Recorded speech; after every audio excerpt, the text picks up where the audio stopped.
Orang kalau udah saling menghakimi biasanya karena dia simpen banyak salah dan gak pernah berdamai dengan Tuhan.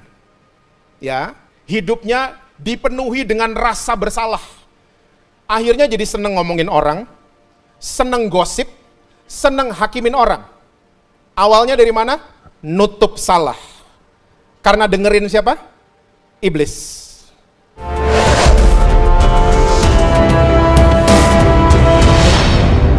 Terima kasih untuk semua kebaikan-Mu dalam hidup kami, Tuhan. Terima kasih untuk karya salib-Mu yang dahsyat buat kami. Terima kasih Engkau menyertai kami sampai kepada hari ini, Tuhan.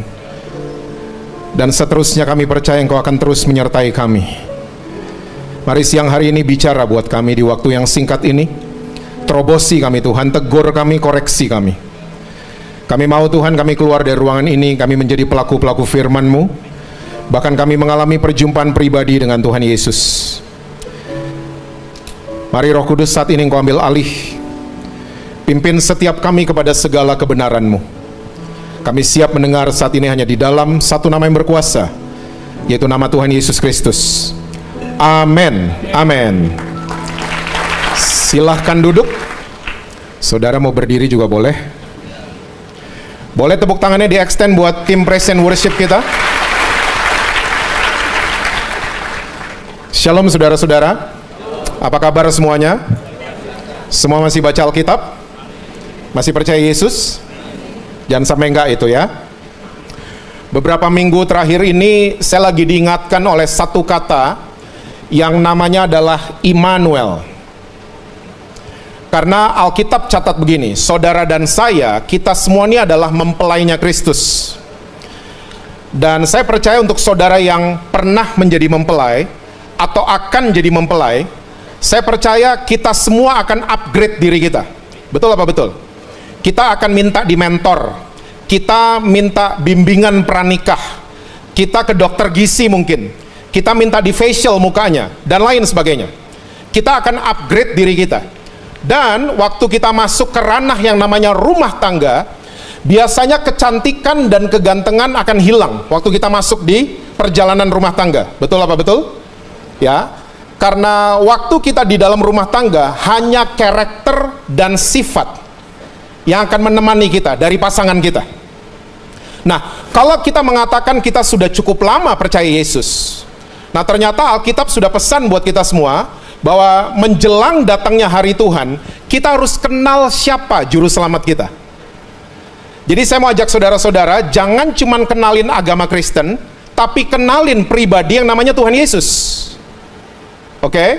Nah, kalau kita kenal Tuhan Yesus, kita akan tahu sifat-sifatnya. Sadly speaking, banyak banget orang Kristen cuman mengerti sifat Tuhan cuman 3. Juru selamat, sembuhin sakit, kasih berkat. Nah, makanya siang hari ini saya mau share salah satu sifat Tuhan kita yang namanya Immanuel. Yuk kita lihat sama-sama kitab Yesaya pasal yang ke-7, ayatnya yang ke-14. Saya kalau ditemenin istri rasanya gimana gitu. Yesaya pasal yang ke-7 ayat yang ke-14, Alkitab bilang begini. Sebab itu Tuhan sendirilah yang akan memberikan kepadamu suatu pertanda. Sesungguhnya seorang perempuan muda mengandung dan akan melahirkan seorang anak laki-laki, dan ia akan menamakan dia siapa saudara? Immanuel. Immanuel adalah sebuah kata yang berasal dari bahasa Ibrani, yang terdiri dari 2 kosakata, Imanu dan El. Imanu punya pengertian dalam bahasa Indonesia berjalan bersama, duduk bersama, berbaring bersama, lari bersama, dan seterusnya. Dan kata El punya pengertian dalam bahasa Indonesia Allah atau Tuhan. Jadi kata Immanuel punya pengertian bukan toko buku, tapi kata Immanuel punya pengertian Allah bersama-sama dengan saudara dan saya. Dan ternyata Tuhan Yesus waktu dia mau terangkat ke surga, dia kasih tahu sifatnya yang satu ini. Aku akan menyertai kamu kepada kesudahan segala sesuatu. Dia kasih tahu sifatnya. Dan ternyata Allah kita memang punya sifat seperti ini. Dia nggak pernah meninggalkan saudara dan saya. Manusia beda. Manusia dekat sama kita waktu kita lagi musim bunga saja. Betul apa betul? Uang kita berbunga, usaha kita berbunga, semua merapat ke kita, semua mau kenal sama kita, semua mau dekat sama kita. Tapi waktu kita masuk di musim gugur, kita tahu sahabat kita kan, karena semua akan pergi dari kita. Tapi saya mau yakinkan saudara-saudara, Tuhan Yesus selalu ada di setiap musim kehidupan saudara dan saya. Ya, bahkan di dalam kegagalan kita, dia selalu ada. Karena banyak orang Kristen suka berpikir, Tuhan bersama dengan saya. Ya, Tuhan itu jadi Immanuel, oke? Kalau saya lagi baik-baik saja, kalau saya lagi juara kelas, kalau saya lagi ada di kebaktian, kalau saya lagi melayani Tuhan, Tuhan bersama-sama dengan saya. Tapi waktu saya lagi jatuh, lagi kepleset, lagi bikin dosa, I don't think so. Dia ada sama-sama dengan saya. Yuk kita buktiin sama-sama ya. Di Taman Eden, ternyata Tuhan juga sudah kasih tahu sifat yang satu ini, yang namanya Immanuel. Waktu Adam dan Hawa jatuh dalam dosa, dua ini datengin mereka, iblis sama Tuhan. Iblis datang dan iblis ngomong gini, kamu sebaiknya ngumpet, jangan sampai NDCCP tahu semua. Kalau kamu punya salah, ngumpet baik-baik, pakai topeng, main sandiwara, pretending that you are okay. Pokoknya jangan sampai teman-teman core kamu tahu. So mulai hari ini jadilah aktor atau jadilah aktris, main sandiwara kemana-mana. Iblis. Tuhan di saat yang bersamaan dia datengin Adam dan Hawa. Dia bertanya, kamu di mana? Gitu kan ceritanya? Ya. Nah, saya suka bertanya sama banyak orang Kristen. Adam dan Hawa diusir dari Taman Eden tuh kenapa? Orang Kristen selalu jawabnya 3. Karena mereka makan, Pak. Yang kedua, karena mereka nggak taat, Pak. Yang ketiga, karena mereka melanggar perintahnya Tuhan, Pak. Yuk kita breakdown sama-sama Alkitab kita ya. Karena Alkitab kita sama kan ya. Bukan berarti Alkitab saya sama Pastor Eri beda sama saudara-saudara. Ya, Alkitab kita sama. Kita breakdown sama-sama. Waktu Adam jatuh dalam dosa, Tuhan masuk di Taman Eden. Saya bingung mesti cerita sama siapa, tapi sepertinya kurikulum sekolah minggu itu mesti diganti kayaknya. Karena guru-guru sekolah minggu dari saya kecil sampai hari ini saya masih dengar, kalau ngajarin cerita ini, cerita Taman Eden, waktu Tuhan lagi masuk di Taman Eden, itu seperti dinosaurus lagi masuk di Jurassic Park. Dan bertanya, kamu di mana? Gitu. Terus anak-anak sekolah minggu ketakutan semua. Jadi kita berpikir dari kecil, oh Tuhan waktu masuk di Taman Eden lagi murka, lagi marah-marah. Kita kalau belajar bahasa Ibrani kalau dipelajari berikut dengan intonasi. Kayak kita ngirim WhatsApp untuk mempertegas I miss you, kita pakai emoticon. Ya, peluk. Kayaknya salah tuh ya gambarnya ya. Gambarnya maksudnya begini, peluk kan gini di mana-mana. Ya. I love you, kita pakai emoticon hati. Oke. Nah, ternyata bahasa Ibrani seperti itu. Kalau kita pelajari, itu ada intonasinya. Nah, ternyata waktu Tuhan bertanya, kamu di mana? Itu intonasinya tidak marah sama sekali. Jadi mesti diganti nih pengajaran ke anak-anak kita. Tuhan nggak marah, Tuhan baik-baik nanyanya, kamu di mana? Nah, ini salah satu sifat Tuhan yang lain, mencari yang terhilang, mencari yang jatuh. Di Perjanjian Baru diperjelas, Yesus datang untuk mencari yang terhilang, yang tertolak, yang terluka, dan seterusnya. Oke, dari Taman Eden dia udah seperti itu. Dia cari, kamu di mana? Masih ingat gak Adam jawabnya apa? Saya ngumpet karena saya telanjang. Tuhan udah marah? Belum. Tuhan tanya balik, kok kamu tahu kamu telanjang? Siapa yang bilang? Kamu makan buah itu yang saya larang? Adam? Perempuan. Tuhan udah marah? Belum. Tuhan datengin Hawa. Excuse me. Kamu kasih makan your husband? Hawa? Ular. Abis Hawa jawab ular, baru Tuhan marah. Gitu kan ceritanya? Jadi ternyata Tuhan marah sama Adam dan Hawa bukan karena mereka makan, bukan karena mereka melanggar, bukan karena mereka tidak taat. Tapi Tuhan marah sama mereka karena mereka saling menghakimi. Orang kalau udah saling menghakimi biasanya karena dia simpen banyak salah dan gak pernah berdamai dengan Tuhan. Ya, hidupnya dipenuhi dengan rasa bersalah. Akhirnya jadi seneng ngomongin orang, seneng gosip, seneng hakimin orang. Awalnya dari mana? Nutup salah. Karena dengerin siapa? Iblis. Tutup baik-baik, tutup baik-baik. Saudara, peristiwa di Taman Eden sampai hari ini masih terjadi. Banyak orang hari ini suka pass the blame, lempar salah ke orang lain, gak pernah mau mengakui kalau dia salah. Padahal kalau kita salah sebenarnya gampang, tinggal gini, saya minta maaf, I'm sorry, saya melakukan kesalahan. Sekarang enggak. Ada bahasa psikolog, ya, bahasa psikologi namanya gaslighting. Pernah dengar? Kayaknya sini doang yang dengar. Sini kayaknya kurang pergaulan. Saya pindah sini aja. Gaslighting, tahu nggak gaslighting? Gaslighting adalah permintaan maaf dengan kata tapi. Tahu kata tapi? Kata tapi selalu membatalkan kalimat sebelum. Dia cantik tapi berarti nggak cantik. Dia ganteng sih tapi nggak ganteng berarti. Minta maaf juga. Saya minta maaf tapi, nah ini bahaya. Saya minta maaf tapi kamu sih, kamu nggak pernah masakin aku, selingkuhan aku masakin aku. Istrinya jadi merasa bersalah, padahal yang salah siapa? Suaminya. Pass the blame, gaslighting. Salah ya salah. Nah ternyata Tuhan dari awal nggak pernah marah waktu lihat Adam dan Hawa gagal. Nah inilah Tuhan, karena dia sifatnya Immanuel, dia selalu mau berada di samping saudara dan saya, ya, termasuk di ruang gagal kita. Dia mau ada. Semua hilang dari kita waktu kita gagal, cuman Tuhan yang enggak. Saya nggak akan lupa waktu saya sekolah SMA dulu. Tolong yang masih SMA dan yang nonton dari rumah, adegan ini jangan ditiru. Saya waktu masih SMA, saya ini sering bolos, nggak pernah bikin PR, nggak pernah loh ya. Kalau sampai di sekolah, saya tidur di kelas. Jadi kalau saya sampai di sekolah, guru-guru selalu begitu, tumben anak males datang, tumben kamu bikin PR, saya selalu digituin.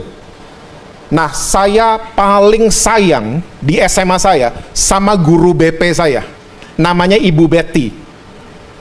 Dan saya sering banget waktu lagi sekolah pura-pura sakit. Relate? Oh nggak pernah ya gitu-gitu ya? Ya. Kayaknya saya yang paling bengal di ruangan ini ya. Pura-pura sakit. Nah waktu guru saya udah percaya saya sakit, dibawa ke ruang BP, ketemu Ibu Betty. Tujuan saya cuma itu, mau ketemu Ibu Betty. Ibu Betty kalau ketemu saya, halo Jesse anak pinter. Bu Betty, kamu itu pinter kalau kamu rajin baca. Itu sama aja dengan kamu tuh males, sama aja sebenarnya. Cuman Bu Betty punya kalimat yang lebih wise, lebih bijaksana. Dan anak-anak bermasalah di zaman saya sekolah dulu, semua dilarikan ke ruang BP. Ruang BP adalah ruang gagal di sekolah kita. Pertanyaan saya, ada nggak di rumah kita? Ada nggak di keluarga kita? Ruang gagal. Atau kita cuma nuntut anak kita mesti sempurna, nilainya mesti bagus. Tuhan nggak kayak gitu. Saya orang tua dari 2 anak saudara, ya. Anak-anak saya dua-duanya ranking 2, 1 dari atas, 1 dari bawah. Tapi saya tidak pernah beda-bedain mereka, never. Apalagi adiknya, karena otak kanannya lebih kuat, sering banget bikin masalah. Dan sering banget saya bicara sama dia, no matter what happen, apapun yang terjadi, kamu tetap anaknya Daddy. Tuhan gitu nggak sama saudara dan saya? No matter what happen, kita tetap anak-anaknya dia, karena dia selalu ada di ruang gagal kita. Itu Tuhan. Bangun dong ruang gagal di keluarga kita, di core kita, di gereja kita, di komunitas kita. Jangan cuman pengen lihat orang sempurna terus. Gak ada yang sempurna, cuman Tuhan Yesus yang sempurna. Nah, waktu kita percaya Allah kita adalah Allah Immanuel, dia selalu ada di sebelah kita. Ada benefit buat kita, ada keuntungan buat kita. Sama dengan kita sama-sama dengan handphone. Dulu handphone itu cuman buat telepon sama SMS kan? Waktu teknologi Apple dan Android masuk ke handphone ini, dia jadi canggih. Ya, dia bisa bangunin kita loh lagi tidur. Ya, dia bisa matiin mesin cuci. Gak ada yang pernah? Mesin cuci, saudara pergi lupa matiin, telepon rumah, Mbak, saya lupa Mbak, tolong matiin. Saudara terlalu serius. Nah sama, waktu kita mulai mengerti sifat Tuhan yang namanya Immanuel, ada benefit buat kita. Namanya adalah ketenangan. Rest. Oke, yuk kita lihat sama-sama. Yesaya pasal yang ke-30. Ayatnya yang ke-15. Kitab Yesaya 30 ini ada 3 perikop ya. Dan perikop yang pertama itu jelas judulnya bukan Mesir, tetapi Tuhan yang memberi pertolongan. Karena apa? Di zaman ini, waktu Yesaya catat ini, Israel lagi dijajah oleh Asyur. Dan Israel mulai terpojok. Pernah ngerasa terpojok? Israel mulai terpojok dan mereka minta bantuannya bukan ke Tuhan, tapi ke Mesir. Dan Tuhan gak suka. Tuhan mulai bilang buat bangsa ini lewat Yesaya. Yuk kita lihat ayat 15 ya. Sebab beginilah firman Tuhan Allah yang Maha Kudus, Allah Israel. Dengan bertobat dan tinggal diam, kamu akan diselamatkan. Dalam tinggal apa saudara? Tenang dan percaya terletak. Wow. Ternyata orang yang kuat adalah orang yang tenang dan percaya. Rest and believe. Sebaliknya, orang yang tidak kuat adalah orang yang tidak tenang dan tidak percaya. Striker sepak bola, kalau dia sudah berhadapan dengan kiper lawan sendirian, saya mau tanya, yang diperlukan skill atau ketenangan? Tenang. Ternyata ada yang di atasnya skill, namanya rest, tenang. Kesebelasan sepak bola, waktu adu penalti, yang diperlukan bukan skill, tapi ketenangan, rest. Makanya Argentina juara. Sorry fansnya Prancis. Karena waktu adu penalti, tenang semua mereka. Ayat ini belum selesai. Yuk lanjut. Tetapi apa saudara? Kamu? Nah ini dia nih masalah kita. Disuruh tenang dan percaya, kita nggak mau. Kamu enggan, kita nggak mau tenang dan percaya. Berarti kita memilih untuk apa? Tidak tenang dan tidak percaya. Terus ayat 16. This is what happened. Kamu berkata, bukan, kami mau naik kuda dan lari cepat. Maka kamu akan lari dan lenyap. Katamu pula, kami mau mengendarai kuda tangkas. Maka para pengejarmu akan lebih tangkas lagi. This is what happened. Untuk orang-orang yang restless, kita pikir kita tangkas, ternyata ada yang lebih tangkas dari kita. Kita pikir kita cepat, ternyata ada yang lebih cepat dari kita. Kita pikir kita pengalaman, ternyata ada yang jauh lebih pengalaman dari kita. Karena apa? Kita restless, gak mau tenang. Dan orang yang tidak mau tenang jadi lonely akhirnya. Tahu nggak orang lonely? Orang lonely itu begini, not live in the moment. Ya, dia nggak ada di momen sekarang. Dia terlalu gelisah dengan hari kemarin dan dia terlalu khawatir sama hari esok. Itu orang lonely. Beda sama alone ya. Ya beda. Misalnya tadi pagi gitu, I came here alone by myself. Itu beda sama orang lonely. Orang lonely, ini Yesaya tulis, yuk kita lihat dulu ayat 17. 1000 orang akan lari melihat ancaman 1 orang, terhadap ancaman 5 orang kamu akan lari, sampai kamu ditinggalkan seperti tonggak isyarat di atas puncak gunung, dan seperti panji-panji di atas bukit. Ini bahasa perang ya, karena waktu itu memang lagi perang. Jadi tentara zaman dulu kalau naik gunung atau bukit, ya peleton 1 misalnya naik, mereka tinggalin isyarat, kode, banner, bendera. Ya, untuk peleton berikutnya kalau naik ada kode, jangan lewat jalan ini, lewatin jalan yang satu, kira-kira seperti itu.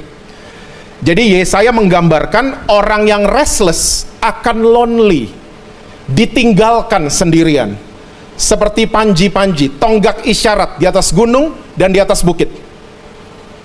Pernah ngalamin? Keluarga lagi ngumpul, semua lagi at the moment ketawa-ketawa, kita nggak di situ. Hah? Kita ketawa sih, tapi kita nggak di situ. Apa tadi? Apa tadi? Kita nanya gitu terus. Ini dia orang lonely. Karena apa? Restless. Saya mau yakinkan NDC, ketenangan bukan soal feeling, tapi ketenangan adalah bicara tentang posisi, letak, GPS. Waktu baru kejadian SQ, saudara baca berita itu? SQ yang turbulence. Saudara kayaknya nggak tahu apa-apa dari tadi ya? Hah? I'm kidding. Peace. Waktu baru kejadian SQ, 2 hari sesudah kejadian, saya sama istri naik pesawat. Lagi take off, pesawat lagi belok kiri, tiba-tiba ada side wind, angin samping. Ini angin musuhnya pilot biasanya, karena tidak terbaca oleh radar. Angin samping, pesawat ini goyangnya udah nggak karuan, saudara. Kanan, kiri, atas, bawah, kayak mau jatuh pesawatnya. Itu satu pesawat, menjerit semuanya. Ya, ada yang udah gini-gini tangannya segala macam. Saya langsung lihat istri saya, dia lagi tutup mata, nggak tahu lagi ngapain. Udah nggak sempet nanya. Saya lihat sebelahnya istri saya langsung tenang. Siapa sebelahnya istri saya? Pilot lagi libur. Pernah naik pesawat bareng pilot lagi libur? Pilotnya nggak nyetir, dia pakai baju pilot, tapi dia duduk sama-sama kita penumpang. Dia sebelahnya istri saya. Tahu nggak dia lagi ngapain? Dia tidur, mulutnya nganga. Saya ngeliat, ini orang kan ngerti pesawat ya. Dia tahu semua instrumen pesawat. Dia tidur enak di tengah turbulence. Saya langsung tenang. Ini bukti, ketenangan bukan bicara feeling. Deg-degan tuh nggak apa-apa, nyehatin jantung, makanya namanya sport jantung. Hah? Deg-degan it's okay. Tapi ininya tenang dong. Percaya bahwa Tuhan in control. Tuhan pegang kendali atas segalanya. Saya langsung tenang. Ini bukti bahwa ketenangan bicara soal letak posisi. Kita ada di sebelah siapa? Kita percaya di sebelah kita ada siapa? Saya pernah waktu tahun pertama kuliah, saya diving. Kayaknya itu pengalaman pertama dan terakhir kayaknya. Orang baru, kalau baru diving di laut, mesti ditandem, saudara. Saya ditandem sama master diver. Dia udah certificated international. Mulai kita nyelam 12 feet. Wow, udah dunia lain. Semua jadi ikan tiba-tiba. Cuman ikan Fauzi yang nggak ada. Jokes babak-babak.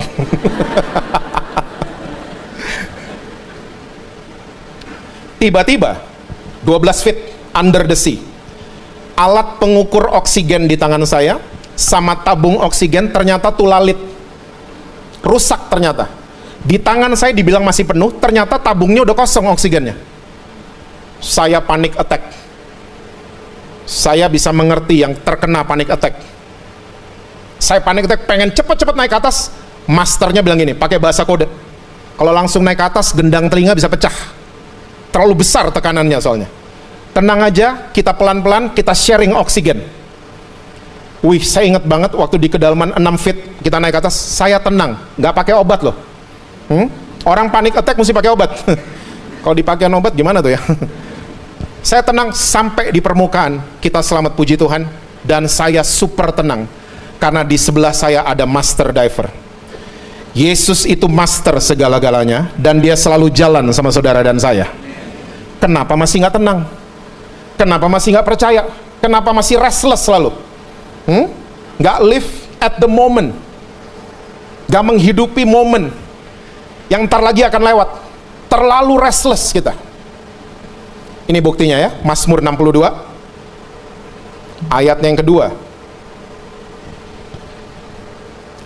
Mazmur 62 ayat yang kedua. Hanya apa saudara? Dekat Allah saja aku tenang. Tenang bukan bicara feeling. Tenang bicara posisi kita ada di mana. Waktu Musa restless, Israel lagi perang sama Amalek, Keluaran 17. Waktu Musa restless, dia pengen ngatur-ngatur, nggak ditulis di Alkitab Bahasa Indonesia. Itu archernya mana, pasukan panahnya mana, itu defense-nya kenapa begitu? Waktu dia kayak gitu, Israel kalah. Tapi waktu dia angkat tangan, dia rest, dia tenang, Tuhan berperang buat Israel. Sampai tangannya mesti ditopang sama Harun dan Hur. Coba, the most beautiful creature in this world, ciptaan paling indah yang diciptakan sama Tuhan, itu siapa sih? Ciptaan terakhir di Taman Eden siapa? Hawa. Hawa yang paling terakhir kan? The most beautiful creature on this earth. Wah, senyum-senyum kaum wanita. Saudara tahu, Hawa diciptakan waktu Adam lagi tenang. Adam lagi tidur. Tuhan mulai lihat, Adam sama kuda Nil nggak cocok kayaknya. Sama beruang juga nggak cocok. Diciptain Hawa. Dikasih gelar lagi, penolong. Kaum pria, listen carefully. Penolong artinya bukan pembantu. Amin kaum pria? Oh, nggak terima. Oke, pelan-pelan, pelan-pelan. Mereka yang hamil 9 bulan, makanya mereka yang lebih kuat dari kita. Karena penolong artinya lebih kuat daripada yang ditolong. Amin kaum pria. Mulai amin sebelah sini belum. Saya di sini aja. Yang PMS tiap bulan itu mereka, bukan kita. Jadi mereka lebih kuat dari kita. Amin kaum pria. Oh, mulai amin sini. Tapi masih roaming kayaknya. Nggak terima kayaknya kaum pria ya digitu-gituin ya. Dengan adanya Viagra dan kuku Bima membuktikan kaum pria tidak kuat.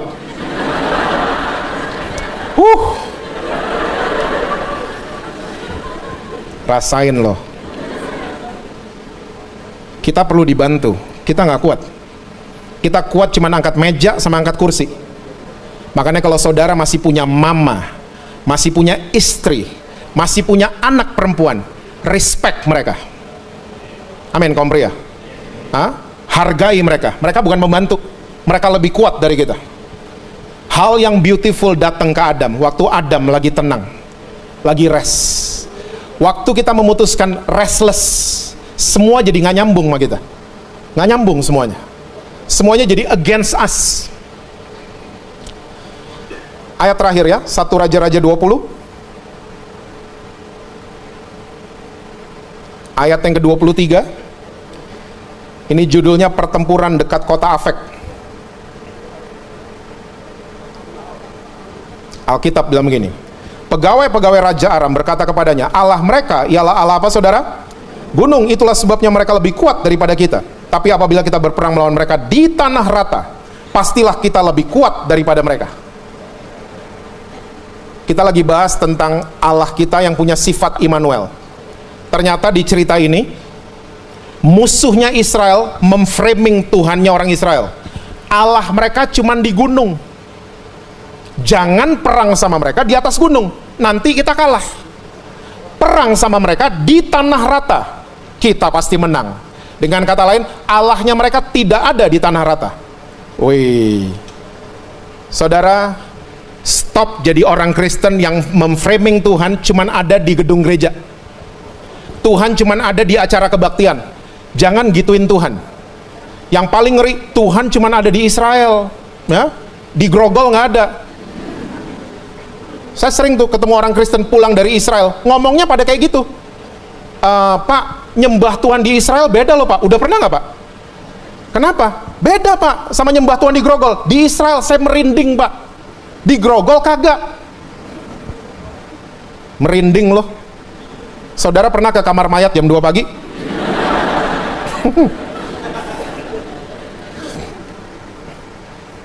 Merinding bukan tandanya saudara. Tugas kita adalah mengagungkan Tuhan dimanapun kita berada. Jangan cuman memframing Tuhan, dia cuman ada di sini, cuman ada di gedung gereja, cuman ada di tempat kebaktian. Ternyata saya nggak pernah ketemu Tuhan kita tersinggung. Di cerita ini Tuhan kita tersinggung karena sifatnya diusik.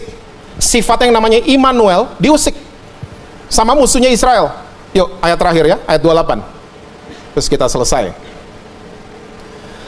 Maka tampillah abdi Allah dan berkata kepada Raja Israel, beginilah firman Tuhan, oleh karena orang Aram itu telah berkata, Tuhan ialah Allah gunung dan bukan Allah dataran, maka aku, Tuhan ya, akan menyerahkan seluruh tentara yang besar itu ke dalam tanganmu, supaya kamu tahu bahwa akulah Tuhan.